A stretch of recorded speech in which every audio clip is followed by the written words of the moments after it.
Bonjour à tous et à toutes et bienvenue pour cette nouvelle vidéo sur Parcoursup. On y est le 27 mai, aujourd'hui c'est les résultats. Un peu plus tard que l'année dernière c'était le 19 mai pour nous qui étions en terminale. Et du coup c'est une phase de stress qui va démarrer ou peut-être aussi une phase plutôt heureuse pour ceux qui vont être acceptés direct là où ils veulent. En tout cas, bref, dans cette vidéo, on va parler, on va essayer d'éclaircir tout ça, comment ça marche Parcoursup avec la liste d'appels, la liste d'attente, parce que généralement il y a des confusions là-dessus au début. Donc bref, déjà, ne stressez pas. Premier truc à voir, à aller checker, c'est vos listes d'attente, vos places sur les listes d'attente et sur les listes d'appels. La liste d'appels, qu'est-ce que c'est? C'est un rang que vous avez qui ne va pas bouger. Donc vous avez votre rang sur la liste d'appels. Et ce qu'il faut checker, c'est le rang du dernier appelé sur la liste d'appels de l'année dernière. Le problème, c'est que du coup, l'AECG, il n'y en avait pas l'année dernière. Donc bon, je ne sais pas trop comment ça va marcher là-dessus. Mais normalement, il devrait y avoir des infos. Mais sinon, vous devez aussi voir la liste d'attente. Donc la liste d'attente, là, ça va bouger. Donc en gros, lorsque vous serez plus sur la liste d'attente, c'est là où vous serez admis.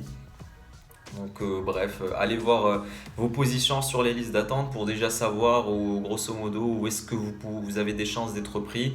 Par exemple, si vous êtes millième sur la liste d'attente d'une prépa, ça va être compliqué, donc comptez pas trop là-dessus. Et justement, pendant cette phase, il faut déjà anticiper là où vous allez finir pour voir les options de logement, comment vous allez je sais pas moi, financer votre projet. Ça dépend des villes, hein. Si vous allez à Paris, c'est pas la même chose que si vous allez je sais pas moi, à Toulouse, comme moi du coup à Toulouse à Fermat. Et voilà, du coup c'est une phase où il va falloir se renseigner sur là où vous allez. Il va falloir aussi anticiper. Et du coup voilà, c'est surtout une phase où il va falloir garder sans sang-froid. Et ça, c'est bien sûr si vous n'avez pas ce que vous voulez dès le début. Et généralement, c'est la majorité. Donc, moi, j'ai été accepté à Fermat après être en liste d'attente pendant 2 semaines. En liste d'attente, au début, j'étais 250e. Donc, il me restait encore 250 places à gagner. Et du coup, vers le 3 juin, je crois, c'était le jour où j'étais accepté à Fermat en internat et sans internat. Et en même temps, j'avais été accepté dans d'autres vœux. Donc, c'était mes meilleurs vœux. J'avais été accepté dans la même période, donc à Dauphine, à la Sorbonne et à Fermat. Du coup, j'ai dû faire un choix parce que, comme vous allez le voir, il y a des deadlines où il va falloir répondre. Et c'est là le problème, on va dire le plus grand défi, le truc le plus dur avec Parcoursup, c'est quand vous aurez des propositions très intéressantes qu'il va falloir en choisir avec la contrainte du temps. Et donc c'est là où je vous dis justement, renseignez-vous sur les formations que vous voulez, sur celles que vous allez choisir. Vous devez déjà savoir un ordre de priorité de vos formations pour pouvoir faire vite fait le choix. Donc moi, pour mon expérience, c'était un choix très difficile parce que du coup, j'avais la Sorbonne et Dauphine qui étaient à Paris. C'était très différent en termes de formation, mais aussi en termes du coup du projet, comment il allait se financer et tout. Paris, c'est pas la même chose que, comme je vous l'ai dit, que Toulouse. Toulouse, j'avais l'internat, du coup, c'était mieux avec Fermat. Et j'avais aussi sans internat. Et du coup, je me suis renseigné un peu. J'ai vu que finalement, j'ai préféré aller en prépa et tenter les écoles de commerce plutôt qu'aller en fac. Enfin, en fac avec des guillemets parce que c'est quand même la Sorbonne et Dauphine. Donc sur ce choix, je ne regrette pas. Je me suis bien renseigné sur les formations et leurs débouchés. Mais sur quoi je regrette un peu, c'est justement de ne pas avoir pris l'internat à Fermat, d'avoir accepté sans internat, parce que je pensais, faute d'information, que si j'acceptais avec internat, je serais obligé d'aller en internat, et que si à la fin je leur dis bon, je veux pas de l'internat, je veux aller en appart, ils me diraient non, c'est pas possible, vous êtes obligé d'aller en internat jusqu'au bout. Alors que non, en fait, pas du tout. Je me suis juste mal informé. Donc vraiment, vous devez pas vous faire avoir par le stress et choisir des trucs que vous allez regretter après. Parce que quand vous choisissez, c'est bon, c'est définitif. Il y a des cas extrêmes où je sais quelques personnes ont fait des réclamations. Normalement, si vous avez sous les 5 jours, un truc comme ça, pour revenir sur un vœu. Mais faites pas de mauvais choix. Vous devez vraiment assumer vos choix jusqu'au bout. Voilà. Cette histoire de liste d'attente, ne vous stressez pas là-dessus. Parce que au début, c'est les meilleurs, c'est les cracks, ceux qui vont aller à, je sais pas moi, à Louis le Grand, Henri IV, qui ont tous les vœux, qui les ont en backup et qui du coup vont les supprimer petit à petit. Donc ils ont peut-être vos vœux. C'est des mecs qui ne vont pas accepter finalement vos vœux, qui vont les refuser après, et du coup vous serez accepté. Justement, c'est ce qui est arrivé avec mon vœu de Fermat. Les 250 premiers qui étaient devant moi à Fermat, ils ont dû accepter une meilleure prépa ou une meilleure formation. Après, moi, du coup, j'ai eu Fermat et je l'ai eu en début juin. Donc, j'imagine que la liste de Fermat, elle est allée beaucoup plus au-dessus. J'étais 250e, ça ne m'étonnerait pas qu'ils soient arrivés au 500 premiers, des trucs comme ça. Je sais qu'il y a des gens qui ont été acceptés jusqu'en août. Voilà, autre erreur que j'ai faite, peut-être, c'est d'avoir refusé Janson de Sailly parce que j'ai vu fin juin que j'étais 70e sur la liste d'attente.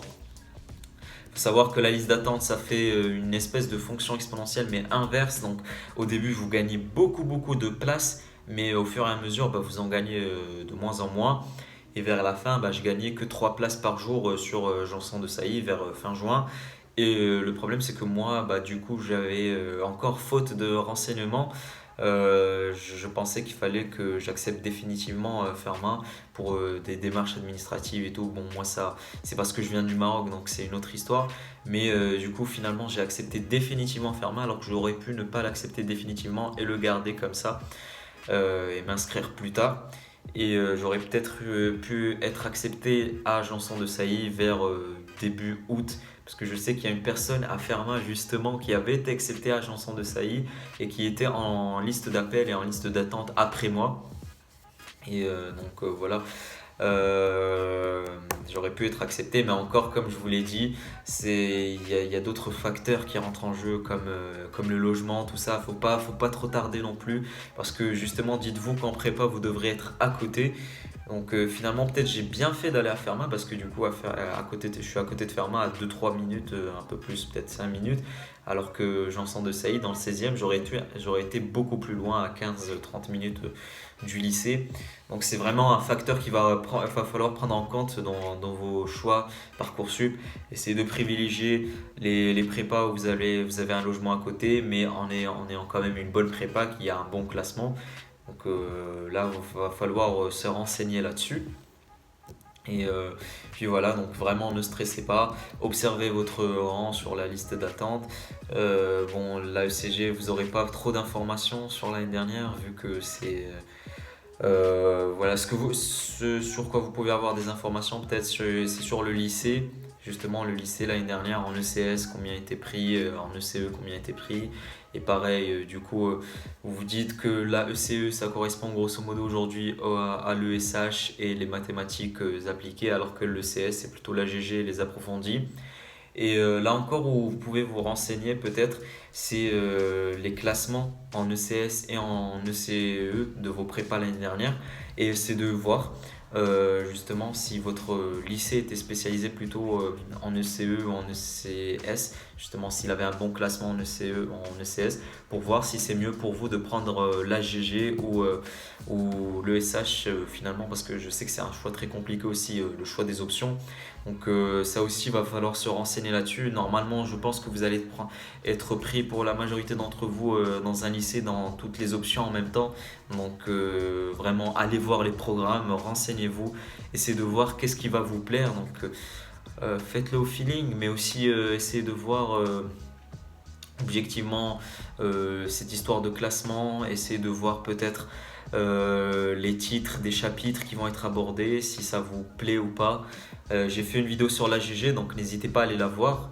Une vidéo sur le programme de l'histoire géo en première année, sur comment ça se passe les DS et tout. Et pour le SH, je sais pas, allez voir, il y a sûrement des vidéos dessus. Moi je suis pas en SE, donc je saurais pas trop vous conseiller. Mais ouais, en gros, renseignez-vous et ne stressez pas, ça va bien se passer. Du coup, n'hésitez pas à me dire où est-ce que vous avez été accepté et quels sont les vœux auxquels vous prétendez. Et puis ne vous inquiétez pas, hein, ça va bien se passer. Pour moi, ça s'est bien passé. Finalement, j'ai eu ma prépa. Et puis voilà. Donc voilà, moi je vous souhaite une bonne soirée. Travaillez bien, le bac arrive, hein, comme je vous l'avais dit l'autre fois, c'est le premier défi avant la prépa. Commencez à travailler un peu, ça va vous motiver pour l'année prochaine pour ne pas arriver ramolli en prépa. Et d'ailleurs, j'ai fait aussi une vidéo comment se préparer à la prépa si ça vous intéresse. Puis voilà, bonne soirée, travaillez bien et à demain.